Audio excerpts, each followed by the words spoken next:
Welcome to the All About You podcast. My name is Sheila and I am your host. In this podcast, I invite people to tell their stories of their travels, hobbies, and passions. These podcasts are also now available on my All About You YouTube channel. So if you have a story to tell, please contact me on allaboutyoupodcast@yahoo.com and let's tell your story. Welcome to another conversation on the All About You podcast. And today my guest is Bill Becker from the USA. He's currently happily retired in Valencia, but back in the day he was an actor. Bill, welcome to the All About You podcast. Well, thank you for having me, Sheila. Good to be here. Well, I'm looking forward to our conversation. Bill, happily retired now, but back in the day you were an actor. How did you get into acting? Was it movies? Did you have a favourite actor? Well, I grew up in the 50s and 60s, and that was, in my mind, the golden age of television. It was black and white and then color, but the TV shows back then were just absolutely marvelous. I mean, you had incredible talents that was live and impromptu, and with that lead in, I'll say that had nothing to do with my acting whatsoever. I really never had any thought of doing acting in my adult life when I was working. From having no idea about becoming an actor to becoming an actor, how did that work? What did you do? Any professional training? Well, I was a police officer for close to 30 years, and you have to do a lot of acting as a police officer, so I guess you could say that was training in a sense. Actually, the story is rather interesting. My wife and I had season tickets to the theater in Indianapolis. And the first play we went to, we were looking through the program, and my wife says, "Hey, look, there's open auditions. Anybody can audition for this next play coming up." And she thought, why don't you give that a shot? I mean, she says, you've got a good voice, you're not afraid of anything, try it. So I said, okay.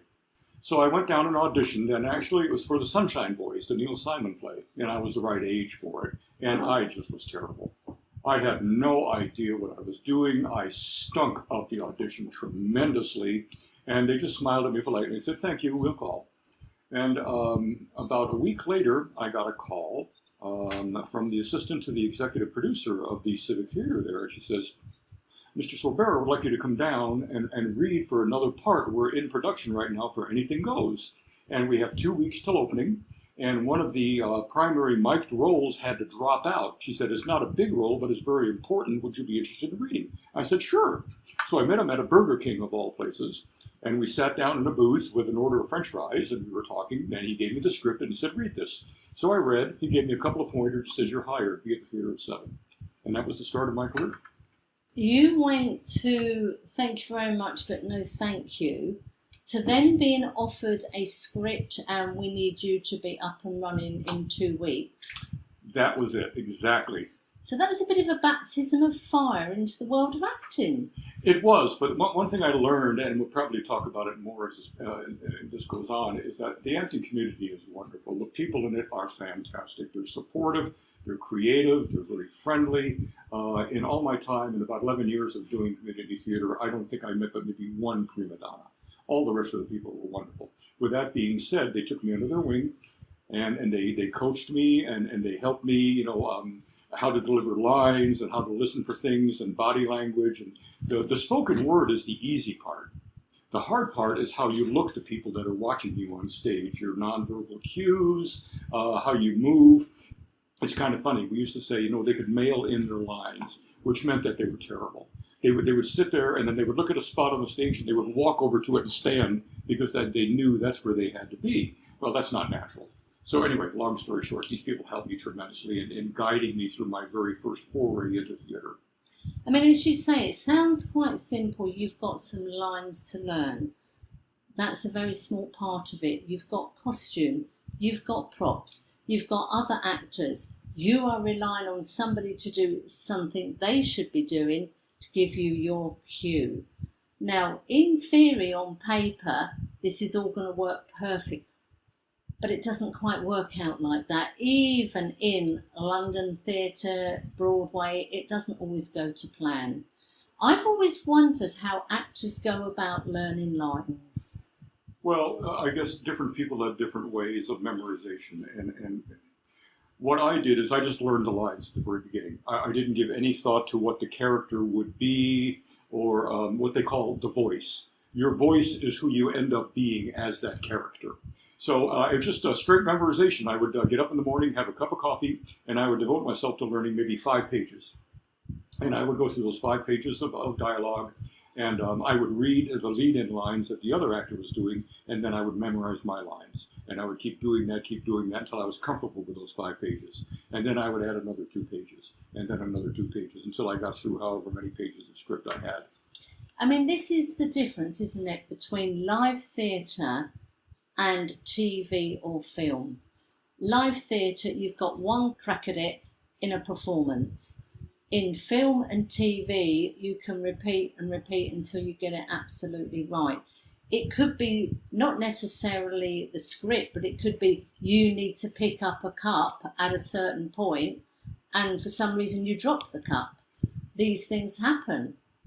And I always think, particularly in the UK, I know you're from the States, Bill, but I think the UK actors, I think, are the best in the world because they've all been classically trained. They didn't all go to drama school, because if we think about Dame Judi Dench, drama school, I'm not even sure was around when she started her career. So a lot of these have worked, you know, as they say, trodden the boards from a very particular place. Now kids can go to drama school, acting, dancing, singing, the whole jamboree. Mm-hmm. So I think the UK theatre, I have to say, and I'm happy for you to disagree, I think we've got the best actors and actresses in the world because they are classically trained. I would agree and disagree in a sense. I think as far as the classics go, if you're going for heavy drama, if you're going for Shakespeare, you're going for things like that, you've got Dame Judi Dench, you've got Sir Laurence Olivier, you've got some real heavy hitters that are my idols. I mean, they are just incredible. But with that being said, I think the U.S. has some pretty heavy hitters also in the acting thing. Most of the people would identify, I guess, with movies as far as the United States and acting goes. But I've seen many Broadway plays where you just have some very tremendous people. I would hold as a par. I think it's the type of theater you're looking at, whether it's classically trained or whether it's not improv, but more freeform. So I think there's something to be said for both camps. I think one of the interesting things I came across was with an interview with an actor, and I'm not going to say who it was, and he said, I love acting because I don't have to be me. He said, you give me a character, I will read the character and I will make up the personality, the mannerisms for this character. And he said it's a lot easier being another character than being himself. Bill, what do you think about that? I 100% agree. Absolutely 100%. The thing about acting is it gives you a vehicle to do things that you probably would not do as yourself. If you have inhibitions about doing anything in public, when you're an actor, you just break through those naturally. You can be a clown, you can be absurd, you can be ludicrous, you can be serious, you can cry, you can laugh. You can do all these things that you might be too reserved to do as yourself in a public setting. So yeah, the acting gives you a way to break through to that other side. It gives you a chance to just do those things that you just really, your brain has been screaming, I want to do this, but I haven't done it yet. Yeah, and I think a lot of interviews I have read is basically saying, deep down, I'm a very shy person, but if you put me on a stage in front of an audience with the costume, lines, lighting, etc., I will flourish. And I find that quite interesting because I think a lot of actors are actually quite tortured souls. You know, you hear that a lot. It's sort of like the tears of a clown, the irony of that. And many of the big names say that before they go on, that they almost get violently sick. They have butterflies, they have panic attacks. And when I'm backstage, I don't even mean to compare myself to those people. But when I'm backstage getting ready to go on for the first time, I have some butterflies. And my mind is kind of racing about, what's my first opening lines, what's my cue. But it's funny, and I've heard others say it too, the minute you walk out on that stage, you throw the switch. And all of a sudden, it just happens, and you see your fellow actors on stage, and now you're in the moment, you're in the role, and you perform. Bill, is there a particular actor or actress that you admire? Yes, and this is probably going to come as a surprise to you. One of my favorites of all time is Cloris Leachman. And the reason I love her, absolutely love her, is she is the master of nonverbal communications. The majority of what happens on stage is nonverbal. And you watch her in some of her movies, and then you're going to laugh. One of my favorites is Young Frankenstein. And when she plays in Young Frankenstein and you watch her facial expressions and the way she holds her body, it's mesmerizing. It just captivates you. You just cannot take your eyes off her. Sure, Gene Wilder is funny. And sure, the other actors are Peter Boyle is funny. But to watch Cloris Leachman do that role and those nonverbals are just beyond incredible. Let's talk about actors being typecast. In the UK, we have a lot of films which are sort of rom-com, romance, happy ending. Very, very successful. Do you think for a lot of actors they worry about being typecast as the dizzy blonde or the scatterbrain professor? Do you think actors worry about that? Yeah, and I've heard some of them actually say that they had been typecast and they wanted to break out of whatever that mold was and do something else. But I think that lends itself more to the film genre, not to live theater. In live theater, you have the more of an ability to bounce back and forth between drama and comedy, and even improv. And I was fortunate enough over 11 years to be able to do both. And I loved both. They both bring different things to you and different challenges. If we get on here, maybe we'll discuss some individual plays that I was in and how that plays out. You're not typecast as much in theater as you are in film. So let's talk about some of the roles you have done then, Bill. First, let's go to comedy.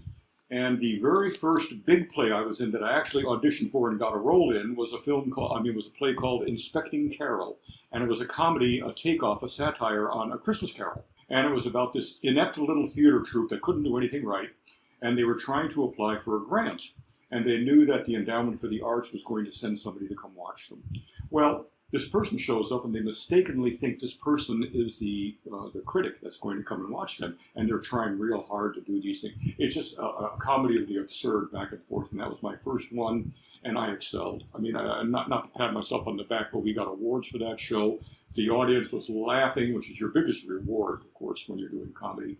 And it was so much fun because I got to be absolutely off the wall, bonkers, zany.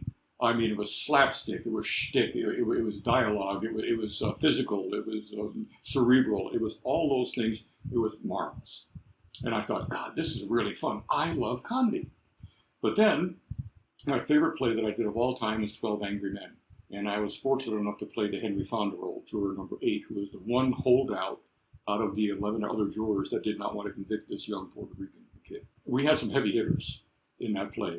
Indianapolis was a very vibrant theater scene, and there were some very, very talented people there who, in my mind, could have very easily been on Broadway, walked right in, and done a bang-up job. And once again, not considering myself one of those, but these other people were incredible. But this cast, the synergy, playing off each other was just so powerful. And I got into that role, and like the review said afterwards, Bill Becker is not Henry Fonda, but he definitely made the role his own. And that is just high praise, just high praise. And we won numerous ensemble awards for that play. That was probably my favorite of all time. It must be very difficult, though, taking on a role which is so well known by a particular actor.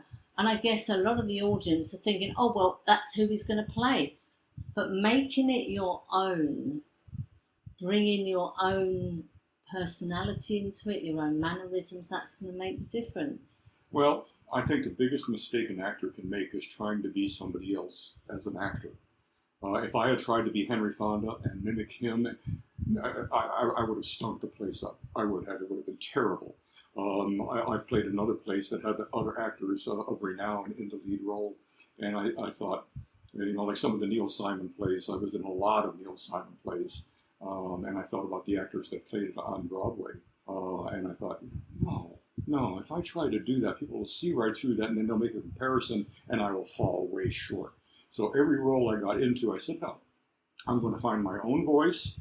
I'm going to bring my own mannerisms to it, my own delivery to it, and that's where I went. If you could be offered your plum role, what would it be? Sunshine Boys. Really? I've always wanted to do the Sunshine Boys. It just really hits home, and now at my age, of course, it has a lot more meaning to me. But I watched that when Walter Matthau and Jack Lemmon did it, and they were, oh my God, just phenomenal. Just phenomenal the way they played off each other.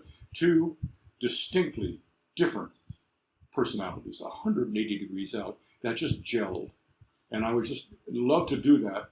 And I would love to play the Walter Matthau side, and have somebody that played the Jack Lemmon side that we played off each other. That's always been my big dream. But now here in Valencia, the acting days are done, because there's no English-speaking community theater here to speak of where somebody of my maturity could get a role.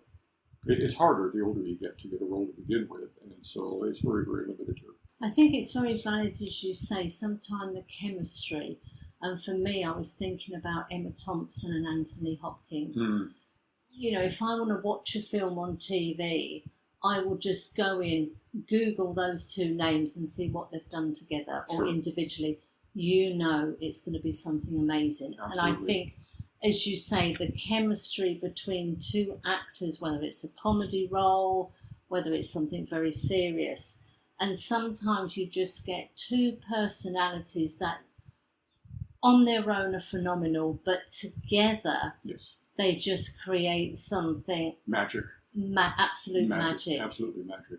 You know, and to be honest here, let's be real. We're talking community theater, and we're talking small community theater. We're not talking off-Broadway. We're not talking Broadway. We're talking about a locally produced theater. With that being said, as I alluded to before, there are some very, very talented people in the community theater spectrum. In Indianapolis had probably 12 community theaters that were very viable in and of themselves. So a tremendous talent pool. And every once in a while, you did get into a play where you had a counterpart. Sometimes it was male on male, sometimes male on female, and vice versa, where it just clicked. Absolutely clicked. Interesting story. Did a Neil Simon play called Jake's Women. Jake's Women had me, the only male, and 7 other women. I never got to leave the stage. The play was 102 pages in the playbook. 50 pages of those dialogue was mine. It took me 3.5 months to memorize my lines, just the lines. A young lady played my wife in that play, and our chemistry was just undeniable. And she today is my real life wife. So you met your wife in a play, you were thrown together, and the chemistry just, as we said before, was magical. Just clicked. She was in the audience along with the other actresses when we were doing what's called a cold read. That's when you go in the first time, you have the script book, the director's there, you read the lines, and then they make a decision on who the cast is going to be. And so I had studied that play because I loved it, like I said, for 3.5 months before I even went to the audition. And so I had it nailed down pretty good. And so I walked across the stage, I'm giving my lines, and then later on my wife told me, she said, "You walked across that stage," and she said, "My jaw just dropped." She said, "It wasn't the acting so much, it was just you." She said, "In my mind, I saw you, I saw your presence, I saw her words, aura." And she said, "I just knew that you and I were meant to be." And I thought, wow, that is really, really deep. But you know what, it's right. When we got on stage, the chemistry was there. And at first I didn't recognize the personal attachment. I recognized the chemistry of the acting. And then, men can be pretty dense sometimes. So after a while, it finally sunk in that, hey, there's something more here than just this acting going on. So yeah, that's how we met. It was just really interesting. Art imitating life, imitating art. That is a fantastic story. Yeah. We're talking about local theatre, community theatre, wherever you may be. People often say it's a really good place to become more confident. It's quite a social thing, and who knows where it could lead. But to get involved with something like community theatre, I think is great fun, whether that's acting or working in the theatre with scenery, because there are so many other jobs apart from actors and actresses on the stage. But just being part of that sort of theatre environment, I think is just great fun. Well, you're right. And it's a family. And when you get a cast together, first of all, after a couple of years of doing it, every actor kind of knows every other actor. So when you show up to auditions, you know what the other people are going to bring. You know who they are as people. You know whether you like them, don't care for them. You know all of those things. So when the cast finally comes together and you have a good group, it is a family. And you've got to understand, in some of these smaller theaters, they didn't have the budget and the money to hire people to build sets and to design costumes and things like that. So we'd go to Goodwill and we'd take things off the rack for costumes. We had, racks of costumes backstage that had been gathered over 15, 20 years from people that were just donating or things you found at a swap meet. We built our own sets. We had people, I know how to run a saw and hammer a nail. I mean, we'd build and we'd paint and we'd explore costumes. And that just brought you together so much, like I said, like a true family. And then when you're doing the play, it was just that much more enriching. Important you saying that, even if you don't want to be an actor, get in touch with your local theatre group, get in touch with your local theatre and see what you can do. You might find you're really good at helping, selling programs or painting scenery or something. It's absolutely correct, and the smaller theaters absolutely survive on that type of volunteerism. And we had people that worked in the sound booth, worked with lighting, like I said, would help paint and construct, and they became part of the team. And you accept, and if you were smart, you not only accepted them, but you let them know how important they were to you and to the end result. Because without them, you wouldn't be up there doing what you did. And it's just a real good feeling. And I've done the other two when I didn't get a part. I've helped assistant direct a couple of plays. I wrote a one-act play myself. I got really involved in that. So yeah, there's many facets to it. It's just amazing. What advice would you give to somebody who's listening to this conversation, who's thinking, okay, well, I might not fancy being an actor, but I think I'd like to get involved in that type of family/community? Do it. It's very simple. Don't hold back. If you think you would like to do something like that, give it a shot. If it doesn't work, it doesn't work. What are you out? A little effort, a little time. If it does work, I guarantee you, you will be rewarded far more than monetarily. You will be rewarded with a sense of accomplishment. You will be rewarded with family and good feelings and camaraderie, and there's no feeling like it. There just isn't. Oh, Bill, it's been absolutely fascinating listening to the story of you getting into the theatre, some of the roles you've played, meeting your lady wife on stage. I mean, my goodness, that's quite something, isn't it? I consider myself extremely, extremely fortunate. Number one, living in this beautiful city. I just absolutely love Valencia, as does my wife. We are so fortunate to be here. But looking back on my life, I just am very thankful for the things I have been allowed to do and the things I have been fortunate enough to, quote, fall into, like acting. It's been very rewarding. And like I told my wife the other day when I was back, I said, I'm really sad I can't do this anymore, because that was probably 11 of the best years of my life. Well, Bill, I think there's plenty of things you can probably do by getting in touch with local theatres here, definitely. I don't think you should hang up your grease paint just yet. Bill, thank you so much for taking us through the history of you acting and talking about the encouragement of getting people involved in their local theatres. Well, I thank you again for having me. It's been a lot of fun, and anybody listening here that thinks they might be interested, my advice, go for it.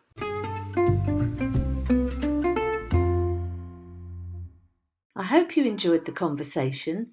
Please subscribe on whatever platform you are using. It is free, and if you would like to tell your story, please contact me on allaboutyoupodcast@yahoo.com and let's tell your story.